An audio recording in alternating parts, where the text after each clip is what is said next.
A man once bought an old, forgotten car for just a few $100s. At first, it seemed like the best thing that had ever happened to him. The car gave him confidence and completely changed his life. But before long, strange accidents started happening around him. People who made him angry began getting hurt, and soon everyone realized that this was no ordinary car. Because this machine didn't just drive by itself, it was ready to kill anyone who stood in its way. The story actually began back in the 1950s inside a car factory where workers were finishing a line of brand new Plymouth Fury cars. Among all of them, one car stood out. It was a bright red model that looked completely normal from the outside. One of the workers opened the hood to inspect the engine, but suddenly, without warning, the hood slammed shut by itself and crushed his hand. The man screamed in pain and walked away to get treatment. Meanwhile, another worker climbed inside the same red car and casually smoked a cigar. He accidentally dropped some ashes on the seat and didn't think much about it. Hours later, the workday was over, and everyone started leaving the factory. But before going home, the supervisor noticed that the red car's headlights were still on. Thinking someone had forgotten to switch them off, he walked over to check. But when he looked inside, he was shocked. The worker who had been smoking the cigar was sitting dead inside the car. Years passed, and by 1978, the story moved to a young student named Dennis. He arrived at the house of his best friend, Arnie Cunningham. Arnie was a shy, awkward, and nerdy teenager who was always getting pushed around by others. Even though Dennis was popular and confident, the two had become very close friends. Together, they drove to school and started their day. As they were putting books into their lockers, everyone suddenly turned their heads toward a new student named Lee. She was beautiful, and almost every boy in school couldn't stop looking at her. Arnie noticed her too, but he was too shy to say anything. Later, Dennis waited for his friend during lunch, but he soon discovered that Arnie was in trouble again. Buddy Repperton, the school's biggest bully, had cornered him inside the workshop. Buddy had already stolen Arnie's lunch and was now threatening him with a knife. Dennis quickly rushed over to help his friend, but Buddy wasn't afraid of him. Instead, he threw Arnie's food onto the floor. When Arnie stepped back, he slipped on it and crashed to the ground. His glasses flew off his face, leaving him almost blind. But Buddy wasn't finished yet. Smiling cruelly, he stepped on the glasses and crushed them under his foot, enjoying every second of his humiliation. But while Buddy is distracted, Dennis sees his chance to act. He quickly hits Buddy's hand, knocking the knife away, and then lands a hard punch right on his face. The fight immediately gets out of control. Buddy's friends rush forward and start attacking Dennis from all sides. Dennis tries his best to defend himself, but he is badly outnumbered. Luckily, before things can get any worse, a teacher suddenly enters the workshop and orders everyone to stop fighting. The teacher quickly notices that something suspicious is going on. When he asks what happened, Arnie tells him that Buddy threatened them with a knife. Of course, Buddy immediately denies the accusation. He acts innocent and claims that Arnie is lying. However, the teacher is not convinced. He orders Buddy to empty his pockets. At first, Buddy hesitates, but he has no choice. As he empties his pockets, the teacher finds the small knife that Buddy was trying to hide. The evidence is right there in front of everyone. As punishment, Buddy and his gang are sent straight to the principal's office. The situation is serious enough that Buddy is expelled from school, while the rest of his friends receive detention. After school, Dennis and Arnie talk about everything that happened. The two friends head home together, trying to put the stressful day behind them. But on the way, something unexpected catches Arnie's attention. As they drive down the street, Arnie suddenly notices an old car sitting in front of a rundown house. He immediately tells Dennis to stop the car. Curious, the two friends get out and walk over to take a closer look. Parked in front of the house is a red Plymouth Fury. It is the same model we saw earlier in the factory years ago. However, time has not been kind to it. The car is old, rusty, dirty, and falling apart. It looks like it has not been properly cared for in a very long time. Dennis takes one look at the vehicle and sees nothing but junk. But Arnie feels something completely different. For some reason, he cannot stop looking at it. The more he stares at the car, the more interested he becomes. It is almost as if the car is pulling him toward it. A few moments later, the owner of the house, an elderly man named George LeBay, comes outside. He tells the boys that the car's name is Christine. According to George, the car originally belonged to his brother. Sadly, his brother passed away only a few weeks earlier. Because of that, George wants to sell the car as soon as possible. He no longer wants it sitting outside his house. Then he makes Arnie an offer. For only $250, Christine can be his. Dennis immediately tells his friend that buying the car would be a terrible idea. In his eyes, the vehicle is nothing more than a rusty pile of scrap metal that will cost a fortune to repair. But Arnie does not listen. Without even thinking twice, he agrees to buy the car and hands over the money. Later that evening, Arnie returns home feeling excited about his purchase. He proudly tells his parents that he has bought a car with his own savings. However, his excitement quickly disappears. The moment his mother hears about the car, she becomes furious. She is a very strict woman, and she cannot believe that her son spent money on such an old wreck. She immediately tells him to get rid of it and forget the whole thing. But this time, Arnie refuses to back down. He reminds his parents that he bought the car with his own savings and has spent most of his life doing everything they wanted. This time, he wants to make his own decision. Even so, his mother refuses to change her mind. Not wanting to argue any longer, Arnie leaves the house and takes Christine to a local garage with Dennis. There, they meet the owner of the garage, a grumpy old mechanic named Will Darnell. Will is rude from the very beginning and doesn't seem to like either of the boys. Still, he agrees to let them keep the car at the garage overnight before sending them home. While heading back, Dennis cannot understand why Arnie spent money on such a broken-down vehicle. He asks his friend what he sees in it. Arnie gives a surprising answer. He says that Christine is the first thing he has ever found that looks as ugly as he feels, but he also believes that, just like him, the car can become something much better if someone puts enough effort into it. As the weeks pass, Arnie spends almost every free moment working on Christine. Day after day, he repairs old parts, replaces damaged pieces, and slowly brings the car back to life. Even though Will continues treating everyone badly, he begins to respect Arnie's dedication. Eventually, he offers him a job at the garage. The deal is simple. Arnie helps around the workshop, and in return, he can take any scrap metal or spare parts he needs for Christine. Arnie happily accepts and throws himself even deeper into restoring the car. But without realizing it, something strange is happening. The more time he spends with Christine, the more attached he becomes to her. What started as a simple project is slowly turning into an obsession. Meanwhile, at school, Dennis and a few friends are talking about Lee, the beautiful new student who has everyone interested. His friends challenge him to go talk to her in the library. Dennis accepts the challenge and confidently walks over to her table. He introduces himself and asks if she would like to go out with him. Unfortunately, Lee politely tells him that she already has a date. Embarrassed by the rejection, Dennis leaves the library and tries to forget about it. Later that day, he decides to visit Arnie because they have not been spending much time together lately. But when Dennis arrives at his friend's house, he is shocked by what he sees. Arnie looks completely different. His glasses are gone, his clothes are more stylish. He carries himself with far more confidence. But along with those changes, his attitude has changed as well. Instead of acting friendly, Arnie seems angry and impatient. He barely wants to talk and quickly leaves to do more work at the garage. His mother tries to stop him, but Arnie completely ignores her and walks away. After he leaves, she speaks privately with Dennis. She admits that she is worried about her son and especially worried about Christine. While looking into the car's history, she discovered something disturbing. The previous owner had taken his own life inside the car by filling it with carbon monoxide gas. Hearing this makes Dennis even more concerned. Wanting answers, he visits George LeBay and asks about Christine's past. George reveals a dark story.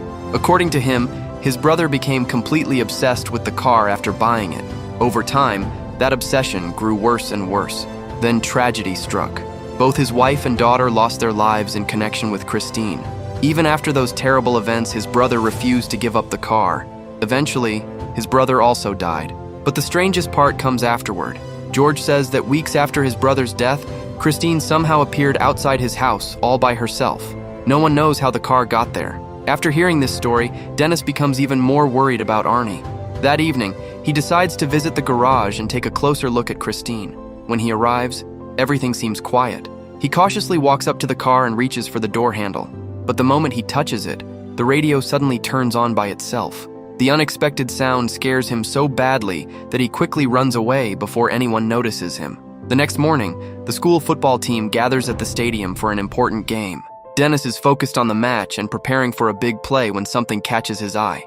Across the stadium, Arnie arrives driving Christine, but this is no longer the rusty wreck everyone remembers. The car has been completely restored. Its bright red paint shines in the sunlight, making it look brand new.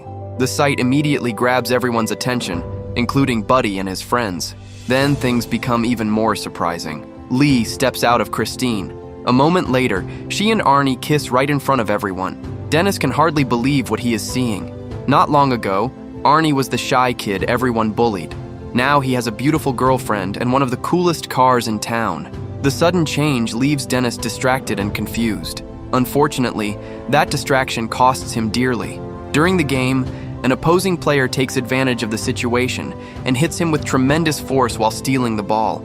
The impact is so powerful that Dennis is knocked unconscious. Days later, Dennis finally wakes up in a hospital bed. His leg is covered in a cast, and his neck has been badly fractured. The doctors tell him that he was lucky to survive. In fact, he came dangerously close to spending the rest of his life paralyzed.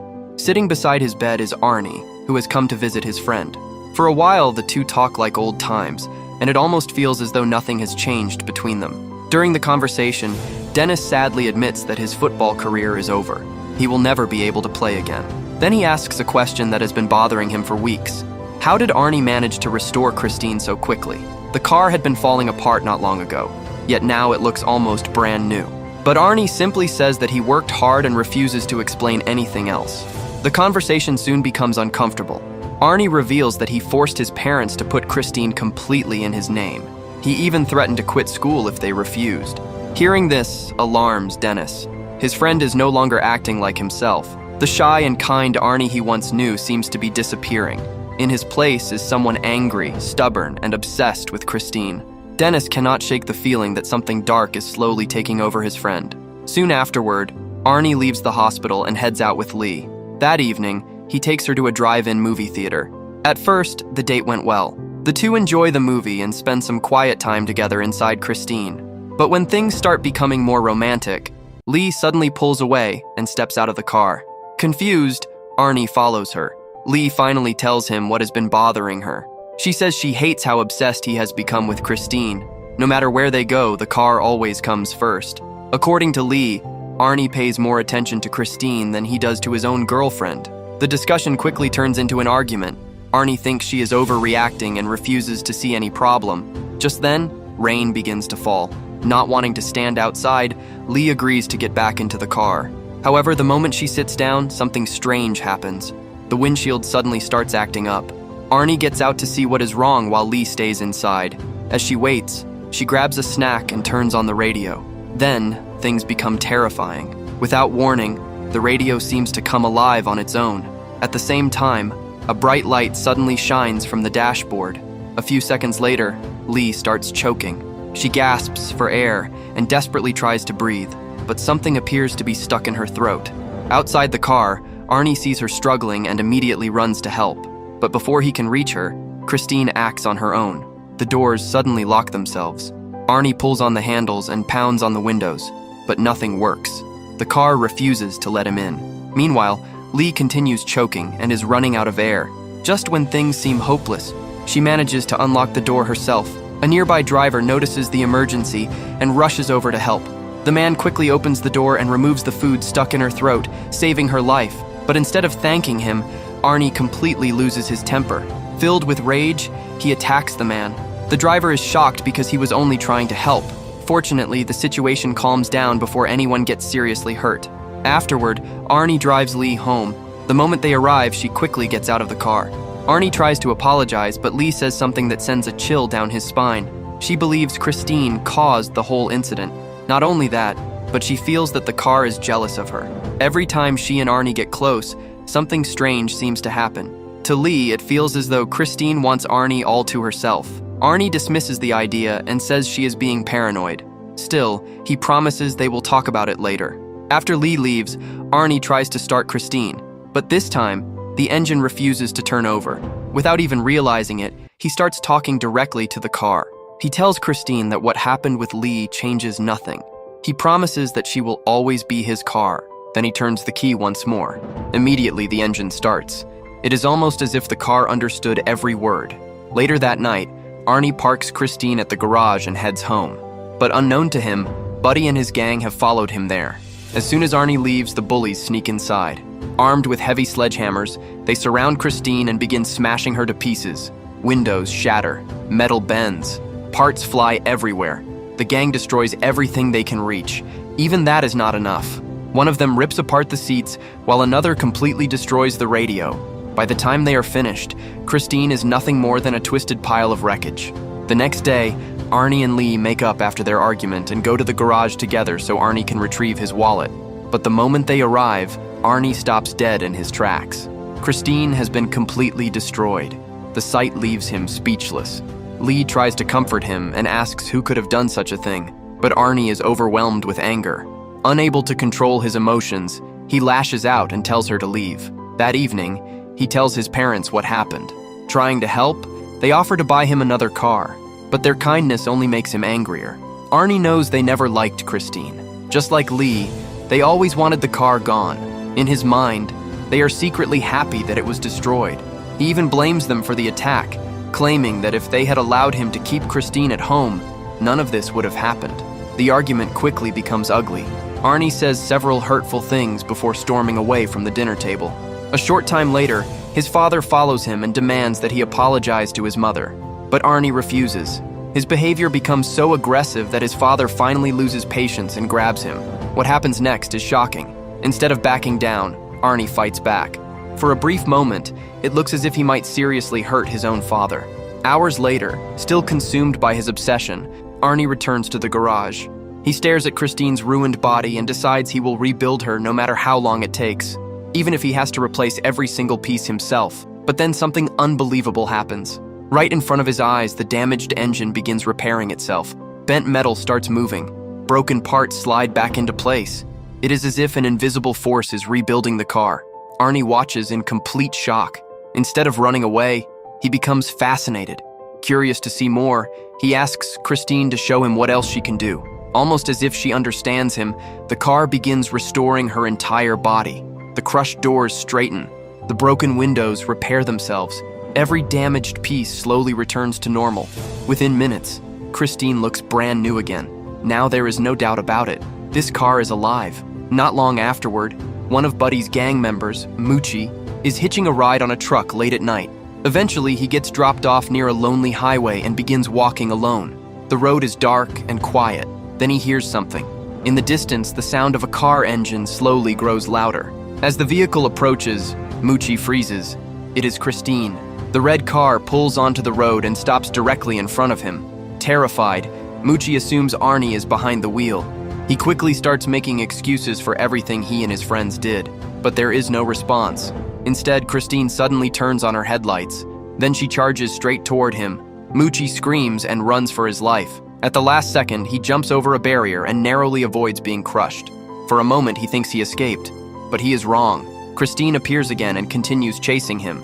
The car moves almost playfully, as if she is enjoying the hunt. Moochie runs through an old warehouse area and races down a narrow alley.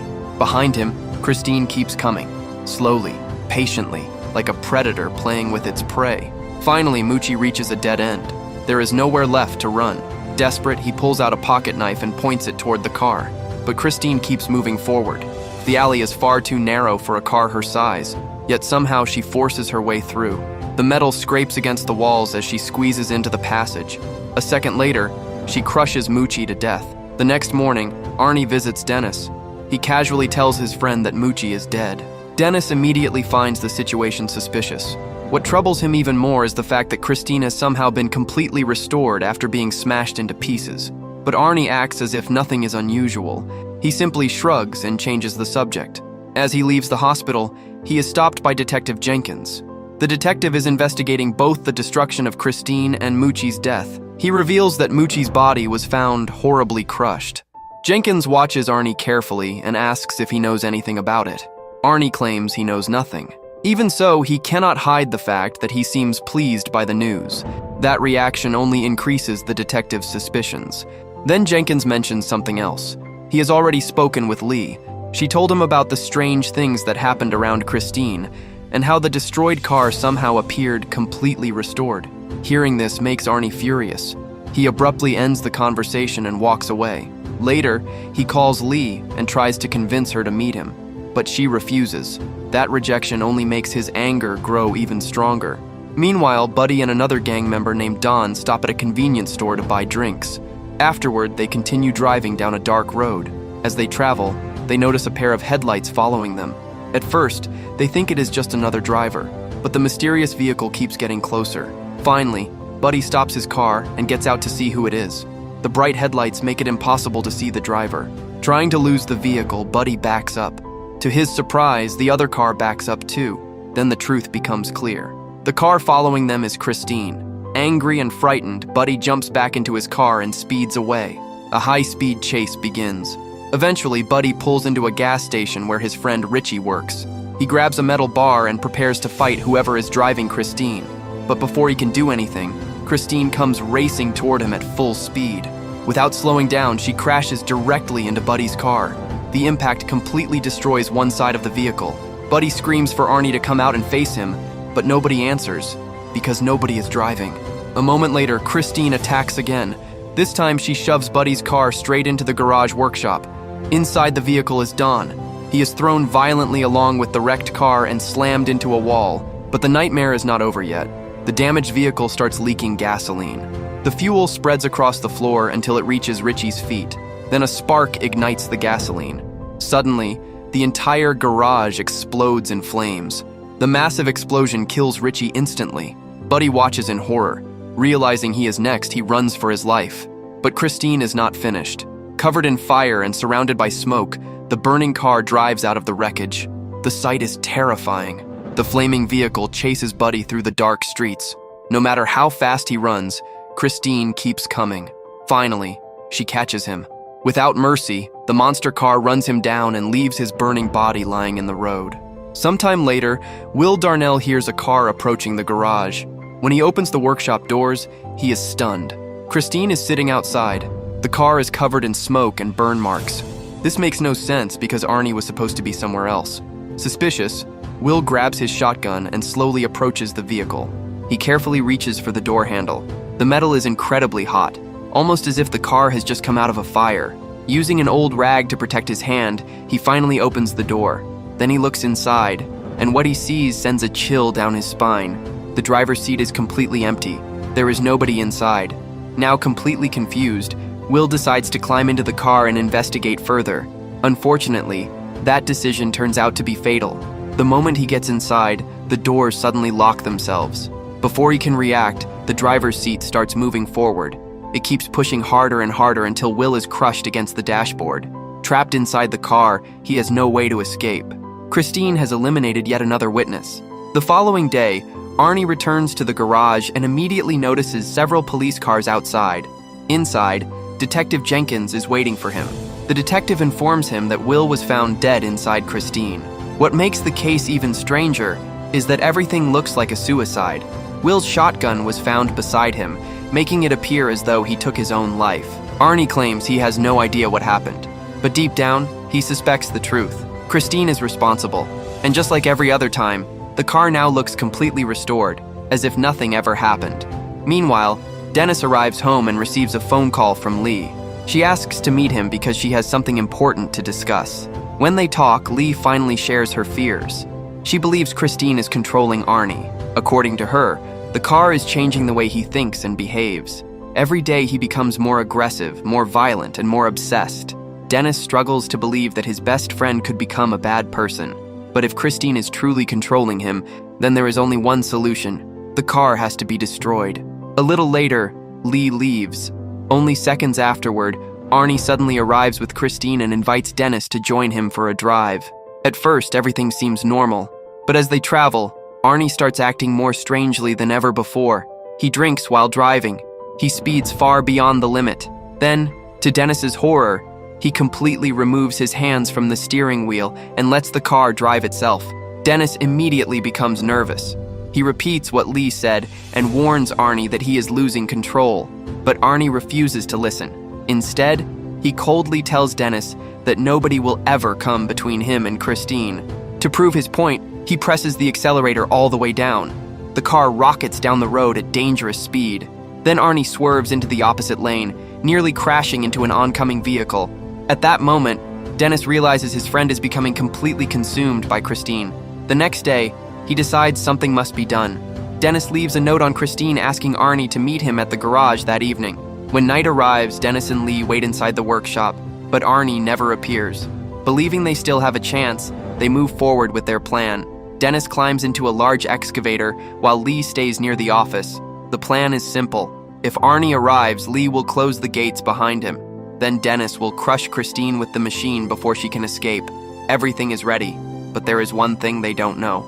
Christine is already inside the garage, hidden among piles of scrap and rubble.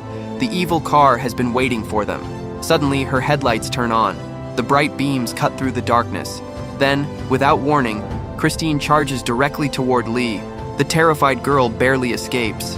At the last possible second, she grabs a hanging tire and swings away from the attack. Christine crashes past her, but the car refuses to stop. She immediately turns around and attacks again. This time, Dennis quickly swings the excavator's giant claw in front of Lee, protecting her from the impact. The workshop now becomes a battlefield. Christine moves to one side while Dennis positions the excavator on the other. Then the truth is revealed. Arnie is inside the car. By now, he is completely under Christine's influence. Suddenly, the headlights begin glowing brightly. Within seconds, every dent and damaged part starts repairing itself. The car is being rebuilt once again. As if things could not get worse, Dennis's excavator suddenly shuts down. No matter what he does, it refuses to start. At the same time, Christine races toward the office where Lee is hiding. The frightened girl watches as the car smashes through everything in its path.